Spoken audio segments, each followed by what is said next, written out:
ప్రభు యొక్క ఘనమైన నామాన్ని బట్టి ప్రతి ఒక్కరికి వందనాలు చెల్లిస్తూ ఉన్నాను. చాలాసార్లు ప్రతి ఒక్కరికి అనిపిస్తుంది, ఇది ఎలా జరుగుతుంది, ఇది సాధ్యమేనా అనిపిస్తుంది. మత్తయి సువార్త 19:16 బోధకుడా నిత్యజీవం పొందుటకు నేను ఏం చేయాలి అని ఒక వ్యక్తి యేసుప్రభుని అడుగుతూ ఉన్నాడు. కనుక ఒక్కొక్క ప్రశ్న వచ్చినప్పుడు దానికి సమాధానం చాలా అసాధ్యమైనదిగా ఉంటుంది.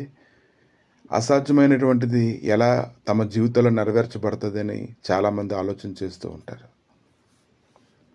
కానీ దేవుని యొక్క మహత్యం ఎంత గొప్పదంటే, ఎంత బలమైనదంటే, ఈరోజు దాని గురించి నువ్వు ఆలోచిస్తుండగానే, ధ్యానిస్తుండగానే నీ ప్రశ్నలన్నిటికీ కూడా ఖచ్చితంగా ఒక సమాధానం అనేది దొరుకుతూ ఉంటుంది.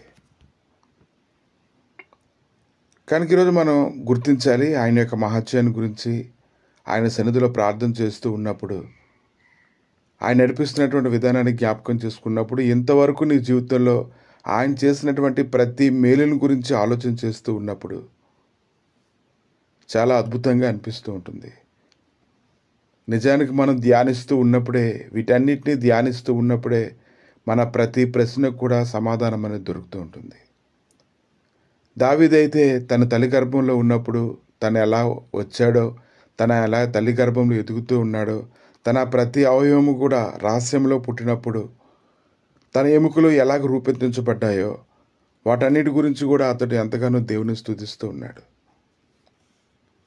నియమింపడిన దినములలో ఒకటైనను కాకమునిపై నా దినములన్నీ నీ గ్రంథంలో లిఖితములాయనని అతడు మాట్లాడుతున్నాడు. కీర్తన 139 13-16 వరకు. తల్లి గర్భంలో ఉండడం అనేది, తల్లి గర్భంలో నుంచి బయటికి రావడం అనేది, బయటికి వచ్చిన తర్వాత ఇంకా జీవించడం అనేది ఒక ఆశ్చర్యకరమైనటువంటి సంగతి. కనుక ఎన్నో విషయాలను బట్టి ఎంతోమందికి ఆయాసం కలుగుతూ ఉండొచ్చు. కానీ ఈ దినాన ప్రభు అయితే నీ జీవితంలో ఒక గొప్ప కార్యం చేయాలని ఆయన ఆశపడుతూ ఉన్నారు. ఆ యొక్క మహత్యాన్ని నువ్వు చూసినప్పుడు నువ్వు చాలా ఆశ్చర్యపడిపోతావు. నీలో ఉండేటువంటి ఆయాసం నిమిషంలో మాయమైపోవడాన్ని నువ్వు చూస్తావు.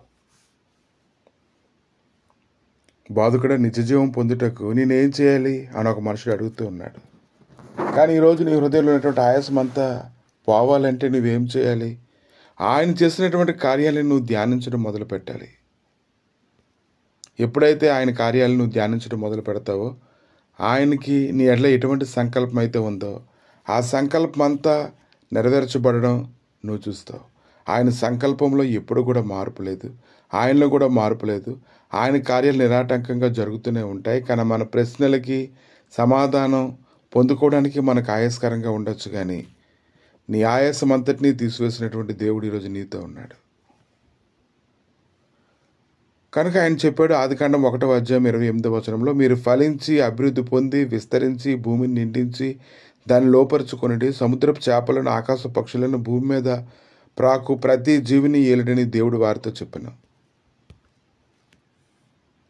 కనుక మనం ఏం తింటామో, ఏం త్రాగుతామో, ఏం ధరించుకుంటామో, మన జీవితాలు ఎలా ఉంటాయో, ఇంకా అనేక రకాలైన చిక్కు సమస్యలు, కుటుంబాలతో కలిసి జీవిస్తూ ఉన్నప్పుడు పరిష్కరించుకోవాల్సినటువంటి అనేక సమస్యల్లో ఈరోజు విడుదల ఎలా దొరుకుతుంది అనేది ప్రతి ఒక్కరికి కూడా ఒక ఆశ్చర్యకరమైనటువంటి కారణంగా ఉండొచ్చు. కానీ చిన్నతనం నుంచి నిప్పుల్లోని నీళ్ళలోని తోసేటువంటి దురాత్మ పట్టినటువంటి ఒక బాలుడిని ప్రభు స్వస్థపరచడం అక్కడ ఉన్నటువంటి వారందరికీ కూడా ఎంతో ఆశ్చర్యం కలిగించి దేవుడి యొక్క మహత్యాన్ని చూసి వారు ఆశ్చర్యపోతూ ఉన్నారు. ఏ సమస్య అయితే నిన్ను బలహీనపరుస్తుందో, ఏదైతే నిన్ను అనేక రకాలుగా శోధిస్తూ ఉందో అది నీలో నుంచి తొలగిపోతుందని దినాన ప్రభు మాట్లాడుతూ ఉన్నారు. అది తొలగిపోయినప్పుడు నీకు చాలా ఆశ్చర్యం అనిపిస్తుంది. దీనికోసమని ఇంతకాలం నేను ఎంతో వేదన చెందానని నీకు అనిపిస్తూ ఉండొచ్చు. కానీ దినానైతే ఆయాసం ఉండదని ప్రభు అయితే ఈరోజు నీ కొరకు మాట్లాడుతూ ఉన్నాడు. కనుక నువ్వు నెమ్మది పొందు, దేవుని స్తుతించు. ఇంతవరకు ఆయన చేసినటువంటి మేలులన్నిటిని బట్టి నువ్వు స్తుతించు. ఖచ్చితంగా ఈ విషయంలో కూడా నువ్వు సంపూర్ణమైనటువంటి విడుదలని మీ దినాన్ని పొందుకుంటావు. ప్రభువా, మీ దయగలిగిన హస్తాలకు అప్పగించుకుంటుండగా తండ్రి, మా మార్గాలన్నింటిలో కలుగుతున్న ప్రతి ఆయాసమును తీసివేసే నాయన, నెమ్మదిని అనుగ్రహించి ప్రభువా నాయన, మా నుదుటి మీద ఉండే ప్రతి బాష్ప బిందువును తుడిచివేయనట్లుగా నీ కృపను కుమ్మరిస్తున్నందుకు నీకు స్తోత్రం తండ్రి.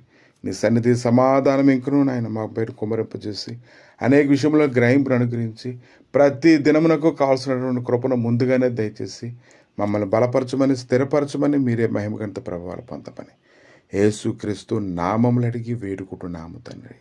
ఆమేన్.